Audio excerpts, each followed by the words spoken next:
Oi, turminha do quinto ano, tudo bem? Prof. Louise aqui para a nossa aula de História. Vamos lá? Vamos continuar usando o livro didático de volume 4 e vamos trabalhar ainda com o capítulo 7, com as páginas 15, 16 e 17. E então faremos as atividades das páginas 15, 17 e 18. O capítulo 7 fala sobre o patrimônio cultural, heranças e memórias. Então, nós já sabemos que os patrimônios culturais materiais nos possibilitam conhecer a história de um lugar e das pessoas que nele vivem ou viviam, além também da cultura desse local.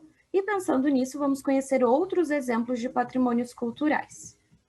Os patrimônios culturais imateriais da humanidade, eles estão relacionados às memórias de um determinado grupo, às etnias, e são transmitidos de geração para geração.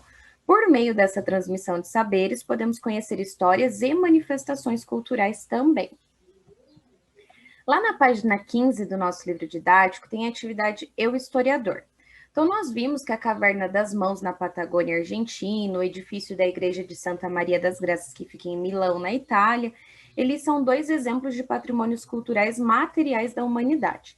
E lá na página 3 do seu material de apoio, você vai representar com desenhos ou colagens outro exemplo de patrimônio cultural da humanidade, tá? Então, indo lá para o material de apoio, você vai encontrar essa página aqui. Ela pede para você colocar o título do patrimônio cultural material da humanidade que você escolheu, e embaixo você pode utilizar recortes, impressões, fotos e até mesmo fazer um desenho desse patrimônio. Eu coloquei como exemplo aqui o Templo de Atena, que fica na Grécia, e coloquei uma imagem, mas você pode utilizar os recursos que você quiser para realizar essa atividade, tá? E depois de realizar essa pesquisa, você vai elaborar um texto coletivo com o tema Mudanças e Permanência nos Patrimônios Culturais Materiais da Humanidade.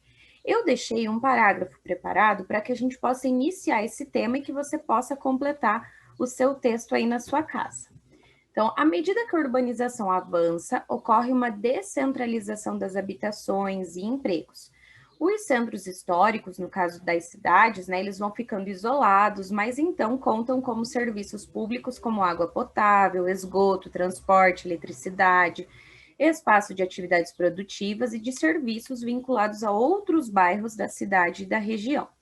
Eles são também áreas culturais, nas quais se concentra a maioria dos melhores exemplares arquitetônicos e dos espaços urbanos dos cidadãos herdados do passado. São importantes testemunhos da história social e econômica. Então, aqui eu coloquei algumas mudanças, né? Conforme as cidades vão crescendo, esses centros históricos, como que eles vão ficando.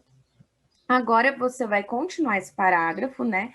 E vai também colocar um exemplo de mudança de um patrimônio cultural material e um exemplo de uma permanência também. Pode ser da sua cidade, ou pode ser de outros lugares, de outros países, também fica a seu critério. Diferente dos patrimônios culturais materiais, os patrimônios culturais imateriais, eles estão relacionados a habilidades, conhecimentos, modo de fazer, e eles são transmitidos de geração para geração.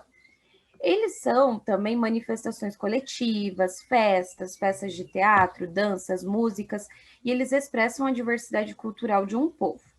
Então, vamos conhecer alguns patrimônios culturais imateriais. O fado, ele é um estilo de música português que geralmente é interpretado por um cantor acompanhado de um instrumento de corda. E ele foi reconhecido pela Unesco como um patrimônio cultural imaterial da humanidade no ano de 2011. Tá? Então, aqui nós temos uma imagem de uma apresentação de fado. E lá no livro de vocês, na página 16, tem a imagem desse azulejo, onde está registrado na foto, né, um fadista. E ali diz assim: é tão fadista quem canta como quem sabe escutar. No Brasil, a arte Kuziwa, que é a pintura corporal e a arte gráfica dos indígenas Wajapi, ela é considerada patrimônio cultural imaterial da humanidade. E para ser reconhecido dessa forma, esse grafismo indígena foi inscrito no Livro de Registros das Formas de Expressão no ano de 2002, e em 2003, um ano depois, ela foi reconhecida pela Unesco. Então, aqui nós temos algumas imagens dessa grafia, que pode também ser uma arte ou uma pintura corporal. O Wajapi, né, essa tribo, esse povo indígena, eles habitam o território do Amapá, e o registro deles está relacionado com seus elementos culturais e com as suas formas de viver e de agir. Então, os povos indígenas criaram calendários de acordo com os ciclos da natureza, e assim definiram períodos de plantio, de chuvas, de colheita, e eles ainda seguem esses calendários diferentes também para as festas que eles celebram. Na foto, nós temos o Francisco Ferreira, que é um indígena da etnia Pataxó, na aldeia Jaqueira, durante uma festa. Os patrimônios culturais materiais da humanidade e os imateriais têm algumas diferenças quanto aos recursos usados e os locais onde nós encontramos eles. Então, os patrimônios culturais imateriais, com o passar do tempo, eles podem receber algumas influências do ambiente que eles fazem parte. Por exemplo, o samba de roda do recôncavo baiano, ele é uma herança cultural dos africanos, e ele recebeu influência dos portugueses quanto ao uso de viola, de pandeiro, do pandeiro e também da poesia nas composições musicais, tá? Então, ele obteve o reconhecimento como patrimônio cultural imaterial pela Unesco no ano de 2005, mas desde 1860 já havia registros sobre essa prática, e nessa prática, a expressão cultural, as mulheres se organizam num grande círculo e dançam com movimentos de roda.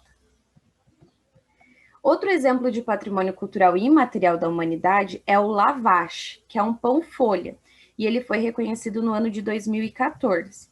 É um pão típico da Armênia e as formas de preparo e de partilha têm sido transmitidas de geração em geração. Então, aqui nós temos a imagem, lá na página 17 do seu livro você também encontra essa imagem da produção desse pão-folha.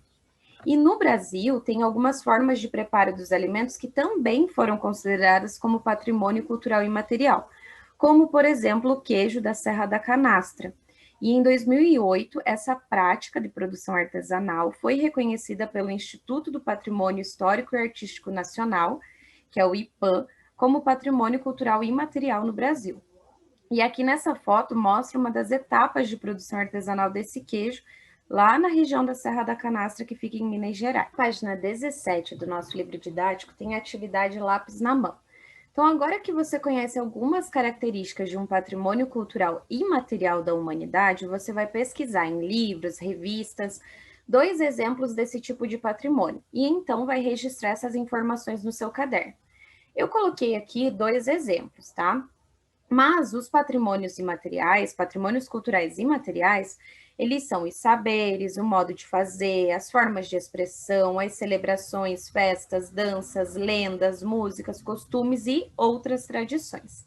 Eu coloquei como 2 exemplos. O carimbó, que é um ritmo, né, musical e uma dança de roda de origem indígena, típica do estado do Pará, e também coloquei o bolo de rolo, que é um doce brasileiro típico de Pernambuco. A respeito dos patrimônios culturais imateriais da humanidade, lê as afirmativas abaixo e marcar um X na alternativa correta. Então, para ser considerado um patrimônio cultural imaterial da humanidade, o bem não pode ter sofrido transformações culturais com o passar do tempo. Ou é possível que alguns patrimônios culturais imateriais da humanidade se modifiquem e se adaptem às novas realidades. Então, os patrimônios eles podem se modificar, assim como nós vimos do samba de roda, né, que ele foi se modificando através das influências que ele teve. A partir dessa imagem, que é uma obra do Heitor dos Prazeres, que se chama Roda de Samba, e ela foi feita em 1962, e também a partir da sua leitura.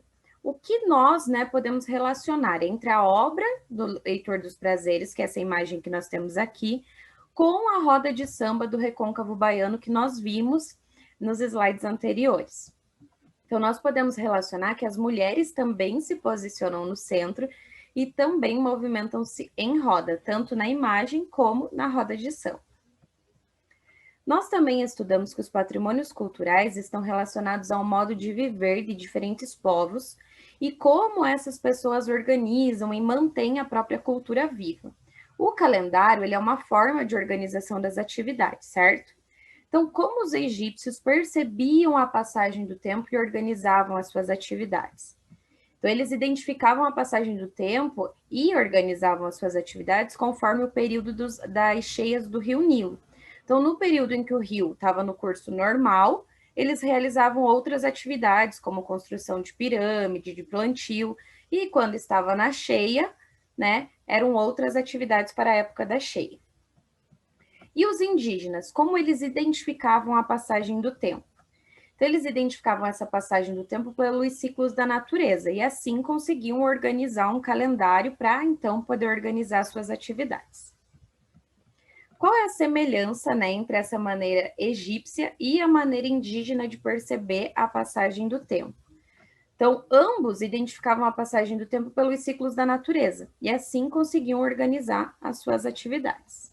Turminha, hoje então nós aprendemos um pouco sobre os patrimônios culturais e materiais e conseguimos perceber algumas influências, algumas modificações e que fazem isso, essa cultura se tornar mais rica ainda, né? Então, ó, um super beijo para vocês e até a próxima aula.